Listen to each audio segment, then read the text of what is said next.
Hi guys, welcome to our channel Travel with Ash. ഇന്ന് നമ്മൾ അടുത്ത വെഹിക്കിൾ റിവ്യൂ ആയിട്ടാണ് എത്തിയിരിക്കുന്നത്. ഹുണ്ടയുടെ എലൈറ്റ് i20 സ്പോർട്സ് എഡിഷൻ ആണ് വണ്ടി. നമുക്ക് അതിന്റെ കൂടുതൽ വിശേഷങ്ങളിലേക്ക് കടക്കാം.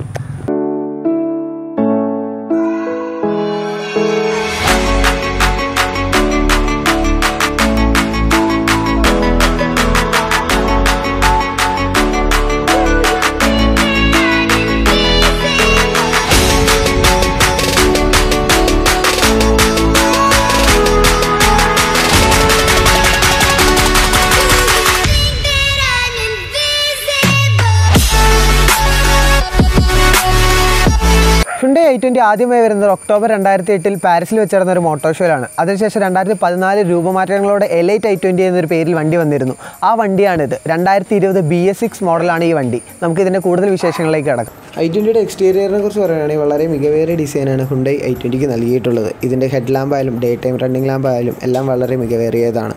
അതേപോലെ ഇതിൽ ഫ്രണ്ടിൽ നിന്നും ബാക്ക് വരെ, ഫ്രണ്ടിലെ ബോണറ്റിൽ നിന്നും ബാക്ക് വരെ ഒറ്റ സ്ട്രെയിറ്റ് ലൈൻ മാത്രമാണ് എനിക്ക് കാണാൻ കഴിഞ്ഞുള്ളൂ. അതും വളരെ ഭംഗിയേറിയ ഡിസൈനാണ് Hyundai i20ക്ക് നൽകിയിട്ടുള്ളത്. i20യുടെ ബൂട്ട് സ്പേസ് വരുന്നത് 285 ലിറ്ററാണ്. അതുകൂടാതെ സീറ്റ് ഫോൾഡബിൾ ആണ്. 60-40 എന്ന രീതിയിൽ നമുക്ക് യൂസ് ചെയ്യാൻ പറ്റും. ഇന്റീരിയർ നിങ്ങൾക്ക് കാണുമ്പോൾ തന്നെ അറിയാം, ഡ്യുവൽ ടോൺ കളറാണ് വരുന്നത്, ബ്ലാക്കും പീച്ചും. എനിക്ക് പേഴ്സണലി അത് ഇഷ്ടപ്പെട്ടിട്ടില്ല. കാരണം എനിക്ക് കുറച്ചുകൂടെ ബെറ്റർ ആയിട്ടൊന്ന് ഫുൾ ബ്ലാക്ക് ആണ് എനിക്ക് പേഴ്സണലി ഇഷ്ടം ഫുൾ ബ്ലാക്ക് ആണ്.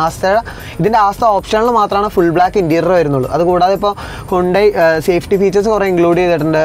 2 എയർ ബാഗ്, റിവേഴ്സ് ക്യാമറ വിത്ത് സെൻസർ, അങ്ങനെ കുറേ കാര്യങ്ങൾ ABS, ഇതിങ്ങനെ കുറേ കാര്യങ്ങൾ സേഫ്റ്റി ഫീച്ചറായിട്ട് ഇൻക്ലൂഡ് ചെയ്തിട്ടുണ്ട്. അതൊക്കെ നല്ലൊരു കാര്യമാണ്. ഇതിൻ്റെ വിൻഡോ സൈഡിൽ വരുന്ന 4 പവർ വിൻഡോയുടെ ബട്ടൺസും വിൻഡോ ലോക്ക് ചെയ്യാനും അതേപോലെ മിറർ അഡ്ജസ്റ്റ് ചെയ്യാനുമുള്ള സ്വിച്ചുമാണ് ഡോർ സൈഡിൽ വരുന്നത്. പിന്നെ ഇൻറ്റീരിയറിലേക്ക് പോവുകയാണെങ്കിൽ മ്യൂസിക് സിസ്റ്റം, അതേപോലെ തന്നെ എല്ലാം നമുക്കൊരു ഞാൻ പറഞ്ഞ പോലെ ഡ്യുവൽ ടോൺ മാത്രമാണ് എനിക്കൊരു ലേശം നെഗറ്റീവായിട്ട് തോന്നിയുള്ളൂ. പക്ഷേ കുറേ പേര് അത് ഇഷ്ടപ്പെടുന്നവരുണ്ട്. പിന്നെ ഇതിൻ്റെ മ്യൂസിക് സിസ്റ്റം എന്ന് പറയുന്നത് Apple CarPlay, Android play plus നാവിഗേഷനുമുണ്ട്. ഇതിൻ്റെ ബാക്കിൽ ഡോർ സൈഡിൽ വരുന്ന രണ്ട് സ്പീക്കേഴ്സാണ് ബാക്കിലുള്ളത്. അതുകൂടാതെ ബാക്കിലിരിക്കുന്നവർക്ക് AC കിട്ടാൻ വേണ്ടി ACയുടെ വെൻറ്റും ബാക്കിലുണ്ട്. ഈ വണ്ടിയിൽ 15 ഇഞ്ച് അലോയ് വീൽസാണ് വരുന്നത്. അതുകൂടാതെ ഫ്രണ്ടിൽ ഡിസ്ക് ബ്രേക്കും ബാക്കിൽ ഡ്രം ബ്രേക്കുമാണ് വരുന്നത്. 1.2 ലിറ്റർ കപ്പ പെട്രോൾ എഞ്ചിനാണ് വരുന്നത്. 1197 cc 4 സിലിണ്ടർ എഞ്ചിനാണ്. 82 PHP അറ്റ് 6000 RPM ആണ് ഇതിൻ്റെ പവർ. ഇതിൻ്റെ ടോർക്ക് എന്ന് പറയുന്നത് 114 ന്യൂട്ടൺ മീറ്റർ അറ്റ് 4000 RPM ആണ്.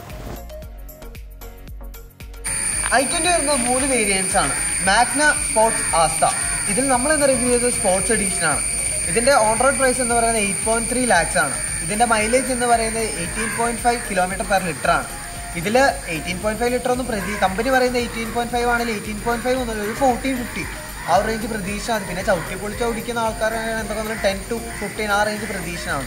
പിന്നെ ഈ ഒരു വണ്ടി കോമ്പീറ്റ് ചെയ്യുന്നത് ഹോണ്ട ജാസ് അതുപോലെ സുസുക്കിയുടെ ബെലേനോ ഒക്കെ ആയിട്ടാണ് ഈ വണ്ടി കോമ്പീറ്റ് ചെയ്യുന്നത്. എനിക്ക് ഈ 2 വണ്ടിയിൽ നിന്ന് ഈ വണ്ടിയുടെ ബോഡി ക്വാളിറ്റി ആയാലും ഇൻറ്റീരിയർ ആയാലും കുറച്ചുകൂടെ ഇഷ്ടപ്പെട്ടു. പിന്നെ എനിക്ക് ഇൻറ്റീരിയറിൽ ആദ്യം പറഞ്ഞാൽ ഇഷ്ടപ്പെടാതെ ഡ്യുവൽ ടോൺ കളറാണ് ഇത് ഇഷ്ടപ്പെടാതെ. അപ്പോൾ ഈ ഒരു പ്രൈസിൽ ഈ വണ്ടി എന്തൊക്കെ വന്നാലും ബെറ്റർ എന്ന് തന്നെയാണ് എനിക്ക് പറയാൻ പറ്റുള്ളൂ. അപ്പോൾ നിങ്ങൾക്ക് ഞങ്ങളുടെ ഈ വീഡിയോ ഇഷ്ടപ്പെട്ടു എന്ന് വിശ്വസിക്കുന്നു. ഇഷ്ടപ്പെട്ടാൽ don't forget to like, share and subscribe.